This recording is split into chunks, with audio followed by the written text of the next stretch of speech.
Hello बच्चों, welcome to Sunil academy. और आज हम करेंगे बेटा chapter 3 linear equation in two variable से सब्स्टिट्यूशन मेथड। एग्जाम में बेटा आपको दो ही मेथड पूछे जाते हैं, एलिमिनेशन और सब्स्टिट्यूशन। एलिमिनेशन हमने कर लिया था बेटा, आज बढ़ेंगे सब्स्टिट्यूशन मेथड। ठीक है, फिर बेटा उस पर बेस कुछ क्वेश्चन जो है वो सॉल्व करना सीखेंगे और मेथड को भी डिटेल में समझेंगे। अगर आप वीडियो देखते हो तो लाइक जरूर करिएगा, चैनल को लाइक सब्सक्राइब शेयर जरूर करें। स्टार्ट करते हैं आज का वीडियो। एक्सरसाइज नंबर 3.2 जो सब्स्टिट्यूशन मेथड पर बेस्ड है। क्वेश्चन है बेटा, solve the following pair of linear equation by substitution method. आपको कुछ इक्वेशन दी हैं, सब्स्टिट्यूशन मेथड से सॉल्व करनी है। ठीक है, तो एक एक करके बेटा इसको सॉल्व करना सीखते हैं। तो प्यारे बच्चों, क्वेश्चन मैंने नोट कर लिए। दो इक्वेशन यहाँ पे दे रखी है, इसको ले लेंगे बेटा इक्वेशन नंबर 1, इसको ले लेंगे इक्वेशन नंबर 2। तो पहले समझते हैं बेटा कि इसमें करना क्या है। मुझे आपको दो इक्वेशन दिए बेटा, उनमें से कोई एक इक्वेशन आपको सिलेक्ट कर लेनी है, वो आपकी चॉइस है। वहां से यहाँ तो x की वैल्यू निकालनी है या फिर y की वैल्यू निकालनी है। वैल्यू निकालेंगे मतलब अगर x की वैल्यू निकालनी है तो x यहाँ रखना, बाकी सारा उठा के वहां भेज देना। इसको बोलेंगे वैल्यू निकालना। ठीक है, सिंपल वर्ड्स में। तो क्या करना है बेटा, जहां तो इक्वेशन 1 सेलेक्ट करिए या इक्वेशन 2, वहां से x एंड y की वैल्यू निकालिए। जैसे मैं इक्वेशन 2 सेलेक्ट करूं, ठीक है, तो यहां से बेटा x की वैल्यू क्या बन जाएगी, अगर मैं इसे यहाँ शिफ्ट कर दूं, ये बनेगा 4 प्लस y। इसको रखेंगे इक्वेशन नंबर 3। ठीक है, फिर ये जो इक्वेशन 3 है पुट करेंगे इस इक्वेशन 3 को इन इक्वेशन नंबर 1। ठीक है, जिस इक्वेशन से वैल्यू निकाली उसमें नहीं पुट करना, उसके ऊपर वाली इक्वेशन में। तो यहाँ पे पुट करेंगे, तो यहाँ देखो बेटा x के बदले में क्या आएगा, 4 प्लस y, फिर plus y is equals to 40। ये बन जाएगा 4 plus 2y is equals to 14। अब इस 4 को वहां भेजेंगे तो बनेगा 2y is equals to 14 minus 4। 2y is equals to, यहाँ पे 10 हो गया बेटा, तो y का आंसर बन जाएगा 10/2, इसे बोलेंगे 5। तो कुल मिला के y का आंसर मेरे पास कितना आ गया, 5 आ गया। ठीक है, अब जो y की वैल्यू बेटा उसको इक्वेशन नंबर 3 में पुट कर देंगे। ठीक है, इसको संभाल के रख लेते हैं बॉक्स में। तो पुट कर लेंगे y is equals to 5 in equation number 3। तो यहाँ पे डालेंगे तो बनेगा x is equals to 4 plus 5, तो x कितना बन गया, 9। ठीक है जी, इस तरह से इसको सॉल्व करेंगे। अब चलते हैं बेटा पार्ट 2 पे। तो पार्ट 2 जो है यहीं पे सॉल्व कर देते हैं। उसमें दो इक्वेशन दे रखी हैं, s minus T is equals to 3 और दूसरी है बेटा s upon 3 plus t upon 2 is equals to 6। अगर आप ध्यान से देखो, ये इक्वेशन तो ठीक है, इसको मैं नंबर 1 ले लेता हूँ, लेकिन ये इक्वेशन जो है इसे पहले ठीक करना पड़ेगा, इसको मैं नंबर 2 नहीं लूंगा। ठीक है, तो पहले इसको सही कर लेंगे। एलसीएम ले लेते हैं बेटा, कितना आएगा 6, इधर 2s प्लस क्रॉस मल्टीप्लाई करेंगे 3t, और यहाँ पे भी क्या बन गया 6। अब 6 को उठा के यहाँ भेजेंगे तो बनेगा 2s plus 3t is equals to 36। ये बन गई इक्वेशन नंबर 2। दो इक्वेशन आ गई। अब दोनों में से कोई एक इक्वेशन सेलेक्ट करनी है, जो आपको इजी लगे वही सिलेक्ट करिएगा। जैसे मुझे इक्वेशन नंबर 1 इजी लगती है, तो यहां से हम क्या लिखते हैं, फ्रॉम इक्वेशन 1। ये भी लिख देता हूँ, कौन सी इक्वेशन सेलेक्ट करूं, s माइनस टी 3 है, तो s is equals to 3 plus T हो जाएगा। ठीक है, इसको रखेंगे इक्वेशन नंबर 3। मैंने इसको वहां भेज दिया। अब ये वैल्यू उठा के कहाँ डालनी है, इक्वेशन नंबर 2 में।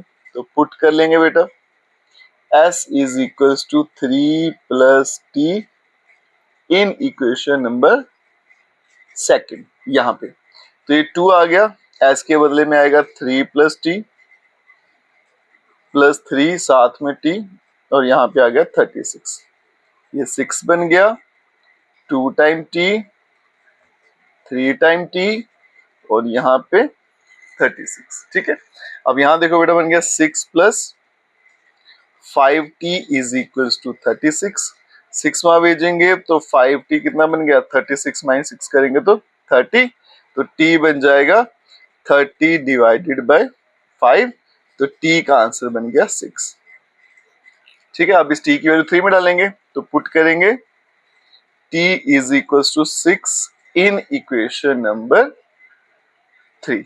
ठीक है, तो यहाँ पे डालेंगे t की वैल्यू 6, तो ये बनेगा बेटा s is equals to 3 plus t की वैल्यू में 6 आ गया, s इज इक्वल्स टू 9। तो s का आंसर 9 आया, t की वैल्यू 6 आ गई। क्लियर बेटा? अब चलते हैं नेक्स्ट पार्ट पे। चलते हैं बच्चों पार्ट 3 पे। ये आ गई क्वेश्चन नंबर 1, ये आ गई क्वेश्चन नंबर 2। दोनों इक्वेशन ठीक है ना? तो 1 2 नंबरिंग दे लेते हैं। अब कोई एक इक्वेशन सेलेक्ट कर लो जो आपको इजी लगे, तो मैं फर्स्ट ही सेलेक्ट कर लेता हूँ। तो यहाँ पे लिखते हैं बेटा फ्रॉम इक्वेशन नंबर 1। ठीक है, तो मैं क्या करता हूँ, यहाँ से y को उठा के यहाँ भेजता हूँ, तो यहाँ बनेगा बेटा 3x is equals to 3 plus Y, और x is equals to 3 plus Y, और डिवाइड में आ जाएगा 3। ठीक है, ये बन गया इक्वेशन नंबर 3। ठीक है, तो मुझे क्या करना था, x यहाँ पे रखना था, बाकी सारा उठा के वहां भेजना था। अब इसकी वैल्यू पुट करेंगे, x is equals to 3 plus Y upon 3 in equation number, इसको डालेंगे बेटा इक्वेशन नंबर, हमने 1 से निकाला ना, तो इक्वेशन नंबर 2 में डालेंगे। तो ये बनेगा 9, x के बदले में आएगा 3 plus Y divided by 3 minus 3 साथ में y इज इक्वल्स टू 9। अब इसको क्या करते हैं, अगर आपने मल्टीप्लाई करना है तो मल्टीप्लाई कर लीजिए, कट करना तो कट कर लीजिए। तो मैं कट कर लेता हूँ, 3 और 9 कट होगा, बचेगा 3 plus Y minus 3y is equals to 9। तो ये बन गया 9 plus 3y minus 3y is equals to 9। तो 9 इज इक्वल्स टू 9। अब देखो यहाँ पे बेटा y जो है वो कैंसिल आउट ही हो गया है ना, तो 9 इज इक्वल टू 9 आंसर आ गया। अब यहाँ से y की वैल्यू निकली नहीं, अगर y की नहीं निकली तो x की भी नहीं निकलेगी। अब यहाँ पे क्या करें बेटा, 9 इज इक्वल टू 9 आ गया, तो हम क्या करेंगे, अगर y की वैल्यू निकली तो x की भी नहीं निकलेगी यहाँ से, है ना, तो यूनिक सोल्यूशन नहीं आने वाला। तो फिर यहाँ पे क्या करेंगे बेटा, इक्वेशन नंबर 3 में देखिए, y की जितनी मर्जी वैल्यू डाल दिए, y की यहाँ पे वैल्यू डालते जाओ, x की वैल्यू यहाँ पे निकलती रहेगी, तो इसको हम बोल देंगे इनफाइनाइट मैनी सोल्यूशन का केस है। ठीक है, इनफाइनाइट मैनी सॉल्यूशंस। ठीक है, ये आगे सॉल्व नहीं होगा, इसको यहीं पे छोड़ देंगे। ठीक है, तो ये केस आया था आपका इनफाइनाइट मैनी सॉल्यूशन का, इसमें इक्वेशन आगे सॉल्व नहीं होंगी। अब चलते हैं बेटा पार्ट नंबर 4 पे, यहीं पे कर देते हैं। पार्ट नंबर 4 जो है उसमें है 0.2x plus 0.3y is equals to 1.3, फिर आ गया 0.4x plus 0.5y is equals to 2.3। अब यहाँ देखो बेटा इक्वेशन जो है पॉइंट्स में है, तो मैं इनके पॉइंट पहले हटा लेता हूँ। अगर पॉइंट होगा इसके नीचे भी 10, इसके नीचे भी 10, इसके नीचे भी 10, तो 10 10 सारा कैंसिल हो जाएगा। तो मतलब मैं इसको लिख सकता हूँ 2x plus 3y is equals to 13। यहाँ पे क्या आएगा 4x plus 5y is equals to 23। ये बन गया फर्स्ट, इसको ले लेंगे सेकंड। अब कोई एक इक्वेशन मुझे सिलेक्ट करनी है, ठीक है, तो फर्स्ट ही कर लेते हैं। तो यहाँ पे लिख लेते हैं फ्रॉम इक्वेशन नंबर 1। पहले मैं x के लिए निकालता हूँ, इसको यहाँ भेजता हूँ, तो क्या बनेगा 2x is equals to 13 minus 3y, और फिर x क्या बनेगा बेटा 13 माइनस 3y डिवाइडेड बाय 2 बराबर है। इसको ले लेंगे इक्वेशन नंबर 3। ठीक है, अब ये पुट करेंगे, पुट कर लेंगे बेटा x is equals to 13 minus 3y divided by 2 in equation number 2। इसको इक्वेशन नंबर 2 में डाल देंगे, तो बन गया 4, x के वाले में 13 minus 3y divided by 2 plus 5y is equals to 23 हो गया। अब ये 2 और 4 कैंसिल, तो यहाँ पे 2 रह जाएगा, 13 minus 3y plus 5y is equals to 23। Multiply करेंगे 26 माइनस 6y प्लस 5y, और यहाँ पे आ गया 23। ये बन गया 26 माइनस 6 प्लस 5, ये बन गया minus y is equals to 23। अब ये 26 वहां भेजेंगे तो minus y is equals to 23 minus 26, minus y क्या बन गया माइनस का 3, तो यहाँ से y का आंसर बच्चे निकल के आएगा 3। अब ये y की वैल्यू पुट कर देंगे, put y is equals to 3 in equation number 3। इसको इक्वेशन नंबर 3 में डालेंगे तो बनेगा x is equals to 13 minus 3, यहाँ पे 3 आ गया, डिवाइड में आ गया 2। ये बन गया 13 माइनस 9 divided by 2। x is equals to 30 minus 9 4 by 2 और x की वैल्यू कितनी आएगी 2। तो x का आंसर यहाँ पे 2 आ गया, y का आंसर यहाँ पे 3 आ गया। क्लियर है? अब चलते हैं नेक्स्ट पार्ट पे। पार्ट 5 देखिए बच्चों, बच्चे से डरते हैं क्योंकि यहाँ पे √2 है, √3 है, तो घबराना नहीं है बेटा, सेम काम करेंगे। इसको 1 ले लेते हैं, इसको इक्वेशन नंबर 2 ले लेते हैं। अब अपनी मर्जी से कोई एक इक्वेशन हम सिलेक्ट कर लेते हैं, ठीक है। तो मैं सेकंड वाली कर लेता हूँ, आपको फर्स्ट करनी है फर्स्ट कर लीजिए। तो from equation number second, equation second से इसको बेटा वहां भेजूंगा तो ये बनेगा √3x इज इक्वल्स टू √8 साथ में y। तो यहां से x का आंसर निकलेगा √8 डिवाइडेड बाय √3 और यहाँ पे y आ गया, ठीक है। घबराना नहीं है बेटा, काम मुझे वही करना है जो पहले कर रहा था, नंबर चेंज हुए हैं, रूट में आ गए हैं, बाकी काम तो वैसे ही रहेगा। अब क्या करेंगे बेटा, पुट करेंगे इस x की वैल्यू क्या थी, √8 डिवाइडेड बाय √3 साथ में y इन इक्वेशन नंबर, हमने 2 से निकाला तो फर्स्ट में कर देंगे, तो बनेगा √2 x के बदले में √8 फिर √3 साथ में y plus √3y is equals to 0। अब इसे सॉल्व करते हैं, √2 इंटू √8 बनेगा √16 साथ में y डिवाइड में आ गया √3, यहाँ पे भी √3y और यहाँ पे आ गया 0।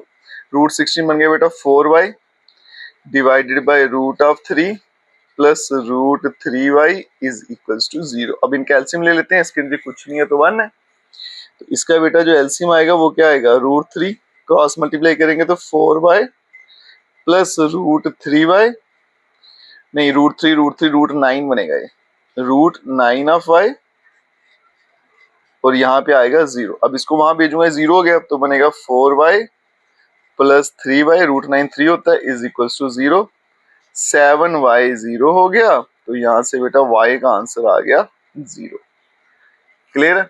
अब y की वैल्यू पुट कर देंगे क्वेश्चन नंबर 3 में, पुट करेंगे y is equals to 0 in equation number 3। तो यहाँ से x का आंसर क्या बनेगा, √8 अपॉन √3 और y की वैल्यू कितनी है 0, तो 0 से मल्टीप्लाई करो तो आंसर क्या हो जाएगा 0। तो यहाँ पे x भी 0 है और y भी 0 है। अब चलते हैं बेटा लास्ट पार्ट पे, और ये इंपॉर्टेंट भी है लास्ट वाला, क्योंकि फ्रैक्शन में मुझे यहाँ पे दे रखा है 3x/2 minus 5y/3 is equals to -2। Next है बेटा x/3 plus y/2 is equals to 13/6। अब इसको मैं फर्स्ट सेकंड नहीं लूंगा क्योंकि ये इक्वेशन वैसी नहीं है जो जनरल फॉर्म होती है, तो पहले इनको चेंज करेंगे। तो फर्स्ट इक्वेशन लेते हैं बेटा, एलसीएम कितना आएगा 6, इसको करेंगे क्रॉस मल्टीप्लाई तो क्या बनेगा 9x 10y is equals to minus का 2, 6 वहां भेजेंगे तो 9x minus 10y is equals to minus का 12। ये इक्वेशन नंबर 1 होगी। दूसरी इक्वेशन लेते हैं बेटा, उसका एलसीएम भी कितना आएगा 6, क्रॉस मल्टीप्लाई करेंगे 2x प्लस 3y और यहाँ पे है 13/6, 6 कटेगा तो 2x plus 3y is equals to 13। ये बन गई इक्वेशन नंबर 2। अब कोई भी एक इक्वेशन सिलेक्ट कर लीजिए, मैं फर्स्ट वाली कर लेता हूँ। तो यहाँ पे बेटा फ्रॉम इक्वेशन नंबर 1, तो ये बनेगा 9x minus 10y is equals to -12 और 9x is equals to -12 plus 10y।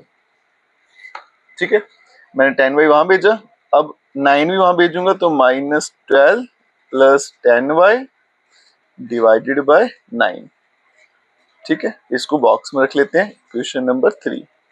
अब पुट करेंगे x is equals to -12 plus 10y divided by 9 in equation number, हमने कौन सी इक्वेशन से लिया था, ये फर्स्ट वाली से लिया था, तो सेकंड में पुट कर देंगे। तो ये बनेगा 2, x के बदले में -12 प्लस 10y डिवाइडेड बाय 9, उसके बाद में आ गया प्लस 3y और यहाँ पे आ गया 13। करेंगे 2 मल्टीप्लाई क्योंकि कैंसिल तो होता नहीं है, -24 प्लस 20y डिवाइड में 9, फिर आएगा बेटा plus 3y is equals to 13। LCM ले लेते हैं, तो एलसीएम सीधा सीधा क्या आएगा 9 बनेगा -24 प्लस 20y